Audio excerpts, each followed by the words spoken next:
I guess, embracing and going with those women and putting them in the right position to go out and succeed. And I think you've seen it on the field is they believe in those girls, those women to go out there and play at a high level. And they've the state of art facility. They're building the brand new stadium now, letting them show that we believe in them, and they do it the right way as an organization. And I think you can see that whenever they play on the field. Coverage on Sports Radio 810 is brought to you by Westlake Ace Hardware. Visit your local Westlake Ace Hardware today. Online at westlakehardware.com. Westlake Ace Hardware. Small projects, big know-how. Ask away. Ace is the place with the helpful hardware, folks. All right, guys, fire away. Patrick, your patience is something that you've always tried to talk about over the years and, of course, throughout the season. How would you assess your patience so far? And Tampa being a good example where a lot of the short passes really work the way you want it. Yeah, I mean, it's the stuff that I've learned over especially this last season and into this season is in order for our offense to have success sometimes I'm going to have to be patient and take the underneath stuff and get those throws to move the chains and trusting our offense that we're going to convert on third down. And then when the shots come, I have to be able to execute and hit them. And that's something that I think defenses are going to continue to do to us until I continue to prove it. And as the season goes on, I'm sure those big shots will continue to start happening more and more often. What's the vibe like when you guys get that running game going? I know a lot was made about coach challenging the guys and he kind of come around shaking everybody's hand and everything, but so much is the math and the analytics of things, but the physical side of football when you guys can do what you were doing up front, and what does that do in the huddle? Yeah, the tempo I think the O-line had from the get-go. I mean, you could tell in practice during the week that they were ready to bounce back. They felt like they didn't play their best in Indy, and that wasn't who they were. And so going up against the Bucs and a great defensive line, they could kind of go out there and prove that they still were top in the league. And so they got it going early with the run game, and it makes when we're running the ball like that, it makes my job a lot easier because then defenses have to change how they play. Does that, everyone talked about kind of being off against the Colts, right? It was called a letdown game, different things. You guys didn't have the running game. Is that part of the physically beating somebody?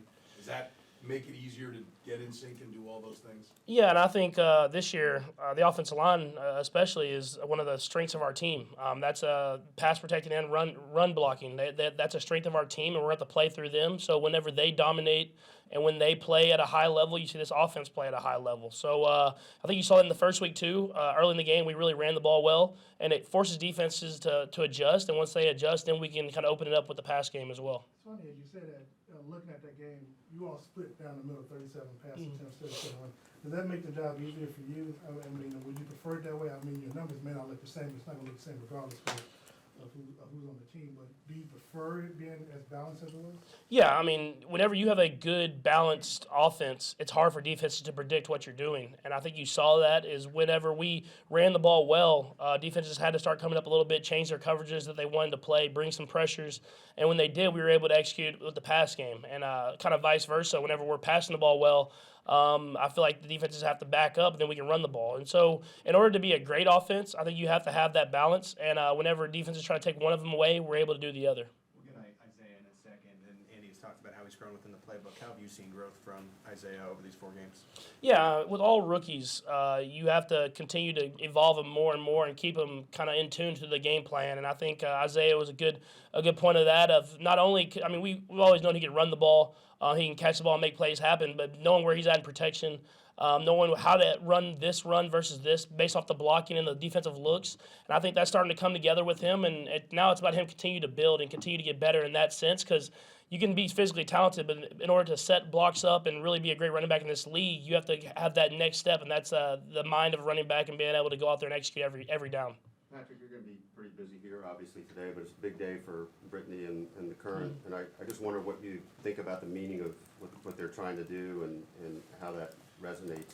Yeah, as an organization, I think the Longs and Brittany have done a great job of just really strengthening and I guess embracing and going with those women and putting them in the right position to go out and succeed. And I think you've seen it on the field is they believe in those girls, those women to go out there and play at a high level. And they've the state of art facility. They're building the brand new stadium now, letting them show that we believe in them. And they do it the right way as an organization. And I think you can see that whenever they play on the field.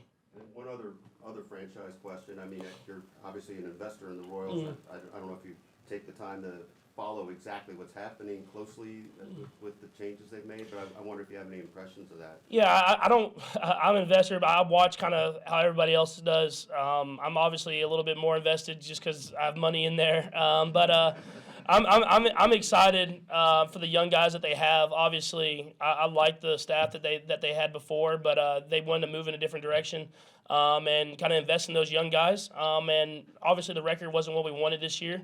But they have the talent and they have the young guys now. Let's infuse some veterans in there and try to turn it around as quickly as possible. Patrick, there was a viral clip, I don't want to call it a clip, but of the NFL Live yesterday. And Ryan Clark, Marcus Spears, and Dan Orlovsky, they were talking about the difference between being under center, being a shotgun, and the different formation in the play. So do you prefer being under center to where you can kind of disguise the play if you're going to play action, or do you prefer being in shotgun? I think there's a time and place for. I saw the clip. It was like 8 minutes, so I didn't watch it yet, but I'm going to. Apparently, it was really good.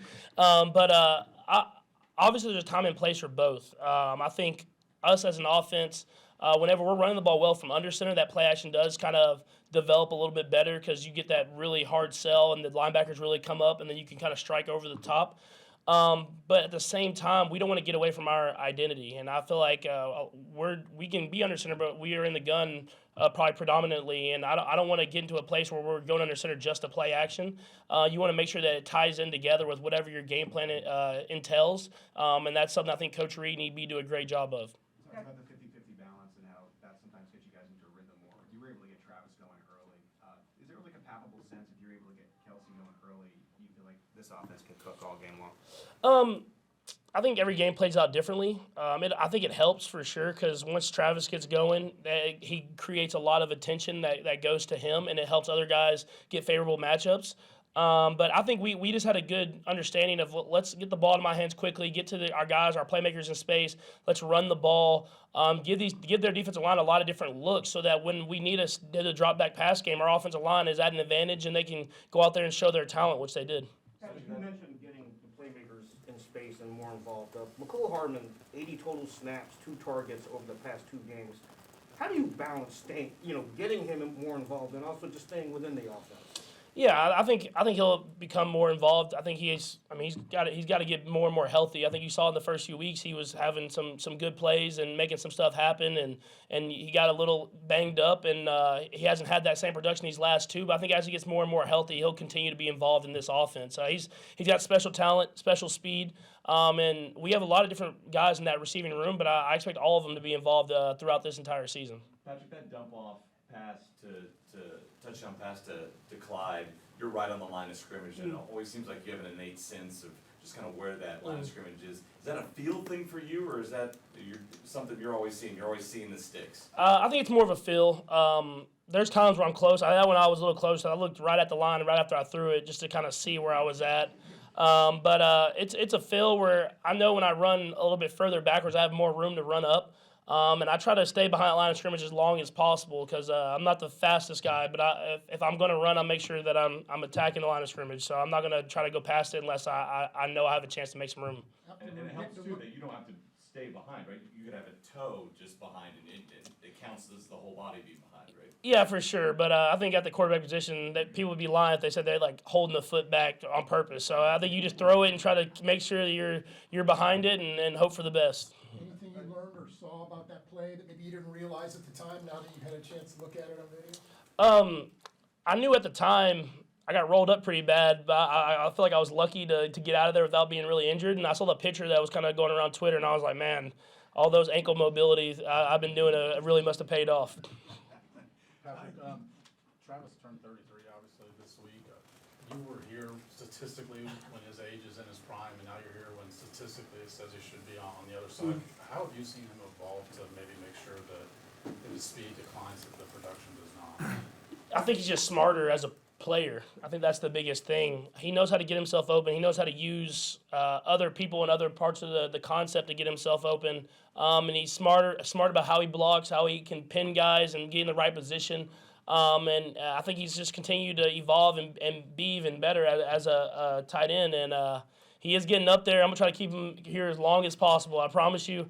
But he's definitely someone that he's not taking any screens like 80 anymore, I don't think, but he's still going to make some production on the field. Are there specific plays you can point to that sort of show what you're talking about with him? Yeah, I mean, if you look at the first touchdown last week, how he kind of motioned in and used those two guys that were kind of released to get himself some access so that he wasn't necessarily pressed up on. This is stuff like that. That's stuff where, and maybe 4 or 5 years ago, you might just line him up in the spot and say, hey, just go win. Whereas now we give him a little freedom to motion a little bit and get himself open so that he can use his talents and go out there and put up numbers like he always does. Patrick, you in an interview were talking about the fun plays and getting a chance to design them. You were talking about the going in motion. You were joking around about that. Is that something you guys work on in minicamp and training camp, or is there a little pocket each week where Andy, opens it up to kind of keep things loose and fun? It's definitely, I mean, we work on it in mini camp and training camp and stuff like that, but we during special teams, all those guys that aren't in that special teams that day, we come over there and we kind of work on and design our own plays with the coaches. We have a little window there where Coach Reed, he lets special teams obviously have a big part of the practice, and so we work on our plays then, and then I take them to Coach Reed, and we see if we can get them in the game plan. Patrick, these Raiders week, what makes them so different? Yeah, you just know it's going to be a battle every single time. It's going to be both teams trying to play their best football. It's a true rivalry. We know that it doesn't matter what the records are. You're going to go out there and play. It's going to be a dogfight. And they had a great football team. I mean, their record, they don't have the best record, but every game they've been in the game or been leading the game at certain points. So we understand it's going to be a great challenge for us.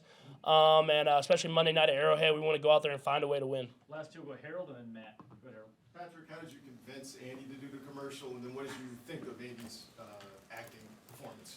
Yeah, I made State Farm ask him first because I was scared. But once they asked him, he kind of came to me and asked me if I wanted him to do it, and obviously I did because I know how much personality he has. I think some of y'all understand it too, and people don't see it. They see the coach. They don't see how fun he is and how funny he is. And then once I got in there, he actually got to start before me, and then I came in. And I mean, he did a great job. I think he stole the show, and I'm just trying to hold on to my State Farm partnership now with Coach Reed. Patrick, you've been on the road a bunch this season. Just how excited are you to get back and play in front of Chiefs Kingdom on Monday night? Yeah, you said it, man. I'm super excited. Luckily for us, it'll be our second primetime game at Arrowhead. I'm excited to be in front of Chiefs Kingdom. They brought it that first game, and I know they're going to bring it on Monday night. I'm ready to be back home.